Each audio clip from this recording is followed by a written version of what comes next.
Zaki from One Side Finance. In this video, I would like to talk to you about what to do when you find the property that you would like to buy. So this is on the weekend, on Saturday normally, you're doing house hunting and then you inspect this property and you're like, great, this is the one. Now, the first thing that you need to do is basically, if you really like this property, to negotiate on the price. Now, negotiating the price, there's so many different ways about it. You can do it via email, you can do it verbally. Sometimes, your offer can be accepted just like that, or sometimes it can take a week to negotiate. But whatever you do, until you actually sign the contract and pay the deposit, the property is not yours. So there are 3 ways for you to buy a property in New South Wales. So the first one that I would like to talk about is buying through private treaty and you get a cooling off period. Okay, so when you purchasing a property through a private treaty and you get a cooling off period, generally in New South Wales they only give you 5 working days, but please ask for 10 working days, because then if you have a 10 working days cooling off, you can breathe and do more research on the property. During the cooling off period, basically your solicitor will do all the checks, the building inspection, the strata inspection, the pest inspection, and my job as your mortgage broker is to get the bank to value the property and organize the formal valuation. Your job though, you should inspect the property at multiple times. Come back at night, on the weekend, ring up council to check is there any further developments around the area. Talk to the neighbors if you can. Now, what happened is during the cooling off period, if there is issue with the property, for example, the bank valuation comes back lower or the inspection might not be as good as you thought before, you can try to negotiate the price with the vendor, because you might still want to go ahead, but not with that price. However, it just depends on whether the vendor will say yes or no.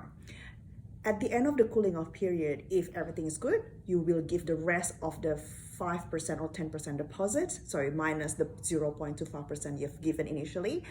And if you don't proceed, you're going to lose that 0.25% deposit.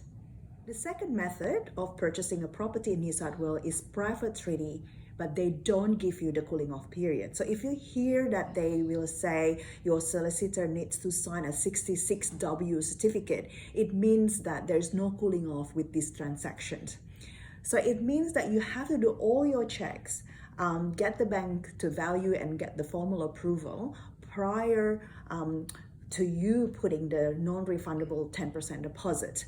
So if that's the case, I would like my clients to contact me even on the weekends to basically just letting me know that, hey Liz, I've found this property but there is no cooling off.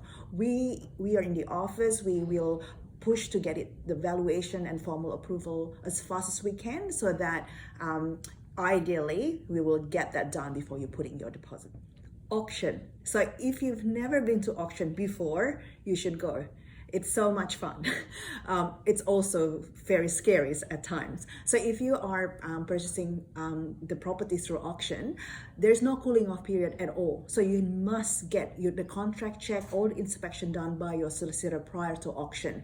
The big risk of auction is the bank cannot value the property and get the formal approval before the auction. So all of the bank's valuation and formal approval is done after the auction. So you need to make sure you're not overbidding and basically pay the property way too much, okay? Now with auction, basically if you are the last bidder and you win, that's it. You have to put the 10% deposit on the spot. We always encourage our clients to contact us, even on weekend. It's okay. When you find your property, I know that it's super exciting, and sometimes even though we already explained the process to our clients, it can be very overwhelming. So please don't hesitate to even give us a ring on Saturday, or even you find your property on Sunday, it's okay. And we will help you to actually remind you on what's the steps that it needs to be taken to secure your property. Thank you for watching. And if you like this video, please press like, and I'll see you in the next video.